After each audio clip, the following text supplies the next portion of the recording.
Hey everyone, welcome to Ask Me Monday, I think it's number 42. I am your host, Vickie Howell. I'm sorry I'm a few minutes later than normal. I'm having one of those days. Do you ever have those days where you wish that you could just end scene, or just start over? That's what today is for me. But I'm here and I'm ready. I'm going to do a demo for I think it was last week. I had several questions about how to do the magic loop method for knitting, which I'm going to talk about more in demo in a second. But I wanted to fill you in on the usual news, as I always do, and then I'm going to answer a couple of questions that were posted on both Instagram and Facebook. And then I thought I would take at least one question if there are any live. I'm watching you scroll. Hi, everyone. I would love it too if you would post. I may not see it right away. I try to read at the same time, but I would love if you would post where you're watching from too. That really helps me later for knowing how to, actually, I just like to know. I was going to give you some kind of markety termy thing, but really I just kind of like to know where everyone is. So hi everyone. Holly, hi. What's the gray blanket behind me? That is not a gray blanket actually, although it looks like it. This is a cardigan. You can't see it because I have this small phone, but you can kind of see it. It looks a lot better in a picture. I'll post a picture of it. This is actually a arcade stitch cardigan, and I have a tutorial, a whole class on it for Creative Live. Everything almost just came crashing down. On Creative Live, it's called How to Crochet an Arcade Stitch Cardigan or something very cleverly named like that. And that's on Creative Live, and I take you from beginning to end. So if you've never crocheted a sweater before, this is a great way to have some, like a buddy walking you through the entire thing. So, and that's a really great layering piece because it's open weave, but it's done on bulkier yarn, so it can be great to just throw over like a summer dress or layer in the fall and the winter. So okay, we've got what's Jennifer from Bastrop. You're really close. Chandler, Arizona. Michelle, South Carolina. Edmonton, Canada. Yay. Chris, you're always here. I love that. Thank you. No, sorry, Chris, you didn't miss me. I'm just running late. Los Angeles, awesome. South Carolina, so great to see everybody here. So first thing I wanted to make sure to talk about is, I teased this last time, but I just want to make sure that you stop and you take some time to listen to my podcast, Craftish. This last episode was an interview with Sayeda Garrett, and it's just such a great, if you want to listen to a great storyteller, listen to this one. Just as a recap, she is a Grammy award-winning songwriter. She wrote Man in the Mirror that Michael Jackson sang. She also wrote Love You, I think it's called Love You I Do, that from Dreamgirls, the movie. She's also was a backup dancer for Madonna, awesome, right? But she's a great, great knitter and crocheter. The pieces that she creates are amazing. And she talks about all of that, about how she got hooked up with Quincy Jones and Michael Jackson, and how she learned how to knit using wire hangers and an unraveled sweater. And she's just a great story to listen to. So make sure you go over to iTunes or SoundCloud or Stitcher, or you can just go to my website, vickiehowell.com, and you can click on podcast. Give it a listen. It's a really fun one, and I just wanted to make sure that I got that out there. And then I also teased last week that I was going to be putting up a pattern for just a really simple crochet. I wanted to see, so here's the weird thing. They make you use your phone, that Facebook makes you use your phone. They require it. They're not making me, but they require you use your phone to shoot video, but you can't turn off calls, because if you turn them off, then you don't have your data, whatever, something technology. So I can't stop the calls. So at least that one I could decline, and it didn't shut the whole thing down. But I digress. My point being that I posted about a bag that I wrote up for the Clover blog last week. And I just wanted to show you, it's just a simple market tote. Great refresher if you want to learn if you want to remind yourself how to half double crochet, single crochet, but also just a really great quick gift if you're going to any parties for the upcoming holidays. It's a really good hostess gift. Or here in Austin where I live, they've banned all plastic grocery bags. For the betterment of the environment. So we always bring our own and that kind of thing. So this is just a really great thing to have. My point that I already said I was going to bring up a second ago is I wanted to show you how much yarn that this bag holds. Look at this. I can't even get it in. Okay, it doesn't look like the prettiest shape you've ever seen, but there's a lot of stuff in there. So this is a great bag for just throwing all of your, I mean, you could use it as a weekender bag, but just throwing all your stuff in and going, or shopping. Next time you go to a yarn store, yarn shopping, bring this Mama Jamma. Anyways, I'll post a link in the show notes here, but you can also find it on the Clover Needlecrafts blog or on my website. Right now, I think it's the top project, I think. So you can check that out too. Chris says no bags in California either, and you have to pay for paper. Yeah, we pay for like a dime too or whatever, but you know, it's the environment. You kind of can't get angry. Oh, before I forget, I wanted to show you the earrings I'm wearing. I know this is kind of off topic, but it's not really because it's crafty. Can you see them? So these are actually leather. They're tooled leather, and they've been painted on. They've got like a metallic gold paint. And I wanted to bring this up because my girlfriend Diane Sierra has just started a leather tooling company. It's called Allred Leather Company. Her maiden name's Allred. And she is doing some amazing stuff. She's got all of these really great like bags and trucker caps and earrings and necklaces that she has done some just really intricate leather tooling on. And right now she's got these earrings too that it just went up, which is a great, they're kind of like a gateway drug into the leather wearing if you're not into it, because I'm normally not really all that into Western stuff, but this has just enough of a nod to it that I love it. So I'm going to put up a link to where you can get them from her shop. It's allredleathercompany.com. But she's got some really cool stuff. She's doing these really cool like women, like they almost look like Varga girls too that she's tooling, and cactus. I'm super into cactus right now, so she's got some great bags and a lot of like metallic fringe and stuff, so super fun. Okay, so now that we're done with the jewelry portion of this, how about we talk knitting? All right, so the first question that I'm taking is from Instagram. It's from R. Basora, and she wanted to know what method I use for knitting. So I'm actually a English knitter, which is also called throwing. There is no reason for that except for that's how I was taught. That's how I learned. I do know how to continental knit. I can teach continental knitting. And her question is, do I consider myself a fast knitter? I would consider myself a relatively fast knitter. I am a faster English knitter than I am continental knitter, but continental knitting is usually the faster method if you learn that way or if you practice. There's less movement, so it's more productive, especially if you're working in rib. But for me, because I learned the other way, it's not. And I've never had the drive to switch over methods. I feel perfectly capable, and I like the English throwing method. So hopefully that answers that question. I have one hair that I'm staring at in my vision that's driving me nuts. Okay, the next question I got, this was from Facebook. This is from Stacy Ernst. She wants to know why I think places like Michael's and Walmart are downsizing their yarn departments. So I have to give you just sort of, I don't have any kind of current behind the scenes scoop. I have some behind the scenes scoop, but it's not all that current. So, you know, do with that info what you will. Walmart is like this machine that I don't necessarily understand. They've been going back and forth with their craft departments for years. They used to have a really big yarn department, then they shut everything down, and all of their craft department was got really small. And then I think they kind of saw the error in their ways, I'm assuming. I don't know. And then they started building it up again. I haven't seen the yarn department. I actually don't really go in there often, but I don't think their yarn departments have increased that much, although I have seen a ton more online. And I think that for them especially, they're really sort of playing around with what works with their particular, clientele. Like they obviously kind of carry everything in life, so they come at it from a different perspective. They also need to keep their price point down a lot for their particular consumer, which I'm sure probably narrows down the yarns they can carry.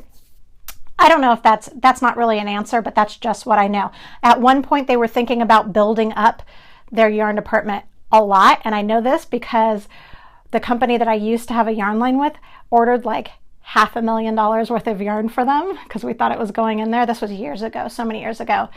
And then they did not do that. So we had yarn for years, so much yarn. And I don't know why. For Michael's, so Michael's, Joann's, all of these stores, they only have so much real estate. Same obviously with also Walmart, but for them, they really, there's only so much shelf space. So for them, it's bottom line. What's doing the best for them? Yarn isn't their biggest seller. Their biggest seller, at least it was, you know, several years ago, the floral stuff, believe it or not. Scrapbooking stuff, whatever. So yarn does sell for them, but what a lot of companies are doing now is they're doing private label stuff. So they're having their own yarn produced, which is obviously has a bigger profit margin for them and that type of thing. So it's really just business. You know, that doesn't necessarily mean they're scaling down their department, but they are scaling down the amount of lines they have, if that makes sense. So I hope that sort of answered your question, Stacy. So that's really all I got about that. That's all I can say about that. Okay, so those are my two pre-asked questions. Let me see if I can, I'm going to scroll really quickly to see if there's anything else that I need to answer before we go on. It looks like we're good. Okay, let's talk magic loop.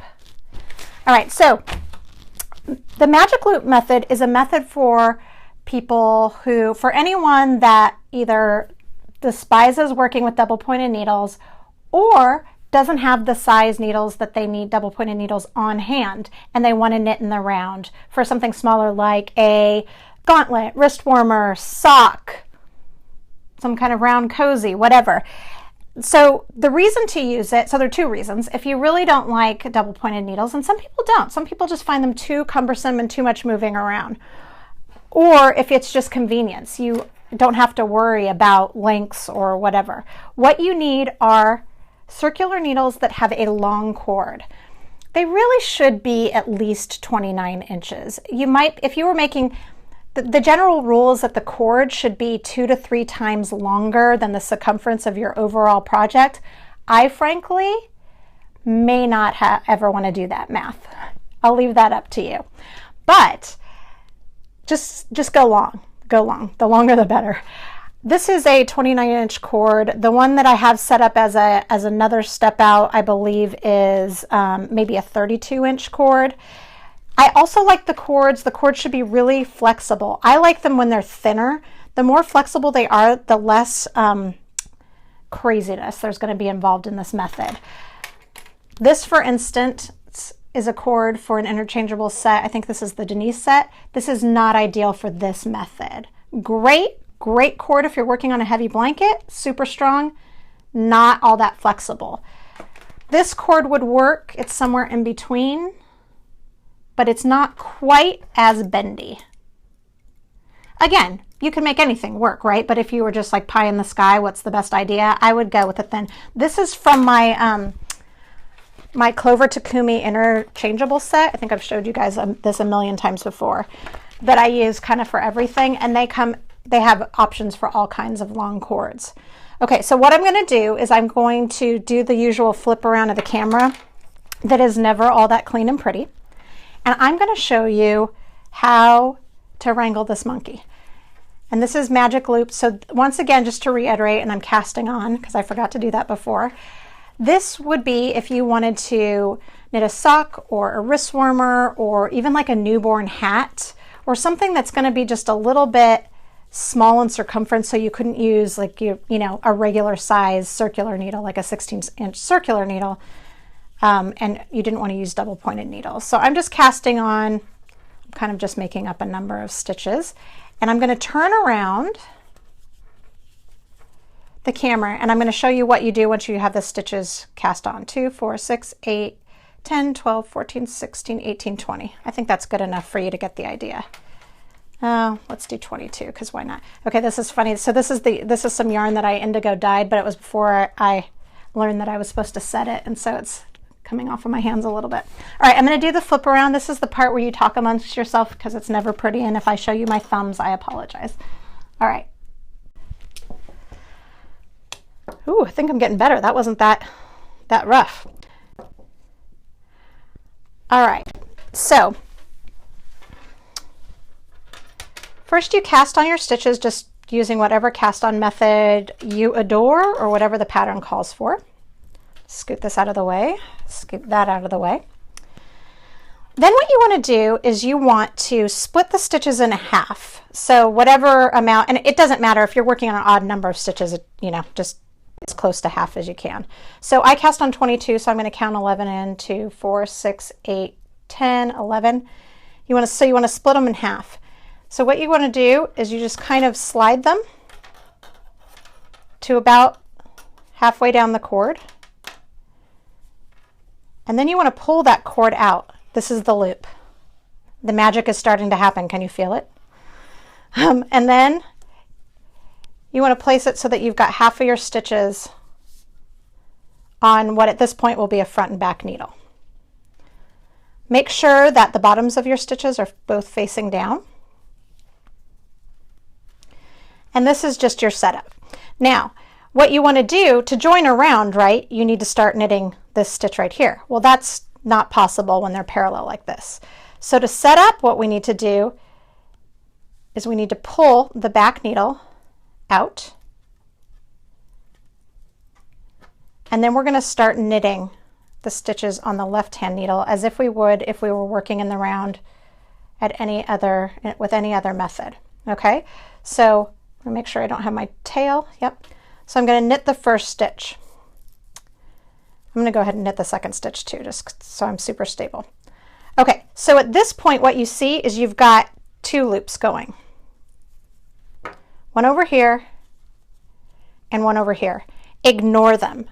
Ignore everything that is not on the needle. So just like if you were working with double pointed needles and it can get a little intimidating having all of that going around. It can also be intimidating having all this cord, but just like with double pointed needles, you're only ever working with 2 at the same time. And for this, you're only ever working with the 2 needles that are connected to the cord, right?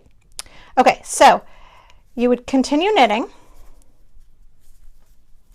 And the first row is going to be the most cumbersome. That's just how it is. Honestly, just even if you're knitting straight, it's like that, right? But the first one is where you're going to feel a little bit like you're trying to wrangle an octopus. There's all kinds of action happening, but it gets easier as you move along, and I'll show you that in a second. Okay, so you get to this halfway point where you've knit half of the round of stitches. So what now? Like this obviously doesn't work and you don't want this big gap. This is when you just pull the cord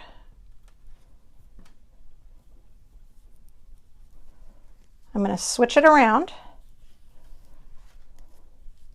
so that the stitches that I'm going to work, just remember the stitches you're going to work are always on the left hand in your left hand. Do you see what I did? All I did was turn it around and I pulled the cord, and now again we find that we're in that same position where I clearly can't knit because they're parallel to each other. So I always just pull that back one out. Here's my working yarn. You see that right here? Ignore what's going on down here. Get that tail out of your way so it's not confusing. And you just continue knitting. Now you can see, because this is that first row still, or that first round still, the cord is kind of in my way. Like I said before, this gets easier the more rounds that you have knit. Okay, so I'm going to continue working around.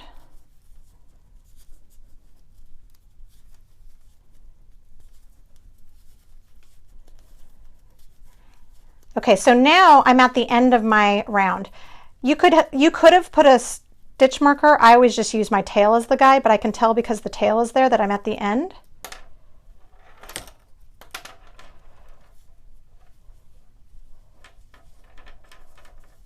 So all I would do is the same thing again. Pull that needle and reset up so that the stitches are on the parallel needles as they were before. Please also take a second to note that your stitches are all lined up in the same way. In other words, you wouldn't want to start knitting if this action was happening, right? Because you would get this weird, like crazy shape, maybe a Mobius, or maybe something that just looked all jacked up, right? So here is a piece that has been knit a little bit further. Let me get all that mess out of your way. And I want you can, it's a little bit easier to see. I'm almost to the end of this round, but I wanted you to see just where maybe like 2/3 of the round had been worked. Can you see how this is just a small piece? Here, I'll put my hand in there so you can see how small it is. It's a small piece, but look at this cord. This cord's long enough that I could fit my whole body through it. But isn't that cool how that's what I had on hand? I happened to actually be in a car and didn't have any double pointed needles on me, but I had my whole set of interchangeables, so I could always do this. So what this method really does is it just gives you a little bit of flexibility. You don't have to have all the supplies that you ever need in life if you travel with knitting or at your house or whatever. And if you feel anything pulling, just pull the cord out of the way and just ignore it. And you just continue all the way around. And you can see now, because I have a few rounds worked, how much easier and smoother it is.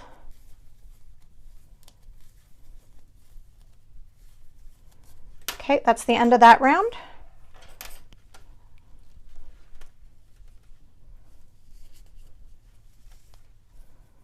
So I pulled it and I'm reset up, and I'll just kind of lather, rinse, repeat.